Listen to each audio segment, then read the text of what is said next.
ચાલુ વર્ષે અલનીનોની ભયંકર અસરને કારણે સમગ્ર સૌરાષ્ટ્રની અંદર અપૂરતો વરસાદ વરસ્યો છે.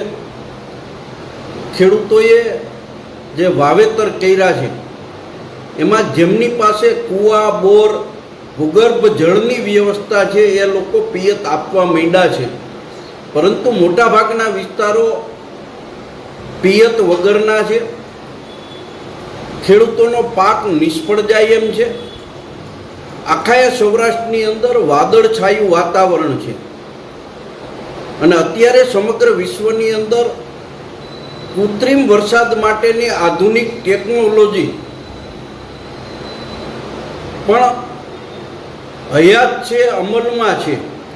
ત્યારે રાજ્ય સરકારને ગુજરાતના મુખ્યમંત્રીને પત્ર લખી અને તાત્કાલિક ધોરણે સૌરાષ્ટ્રની અંદર કૃત્રિમ વરસાદનો પ્રયોગ કરવો જોઈએ અને તો જ ખેડૂતોના ઊભા પાક બચી શકશે, ખેડૂતોને એનાથી ફાયદો થશે. એટલે રાજ્ય સરકારને મીડિયાના મારફતે પણ વિનંતી કરું છું કે તાત્કાલિક ધોરણે સારું વાતાવરણ છે અને કૃત્રિમ વરસાદનો પ્રયોગ કરવો જોઈએ.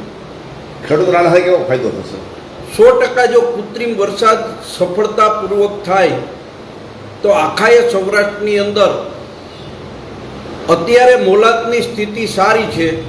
એ ખેડૂતોનો ઊભો પાક, એ મગફળી હોય, સોયાબીન હોય, કપાસ હોય, તુવેર હોય, એ પાકો બચી શકવાની પૂરી શક્યતાઓ છે અને રાજ્ય સરકારે તાત્કાલિક ધોરણે નિર્ણય કરી અને કૃત્રિમ વરસાદ માટેનો પ્રયોગ કરવો જોઈએ.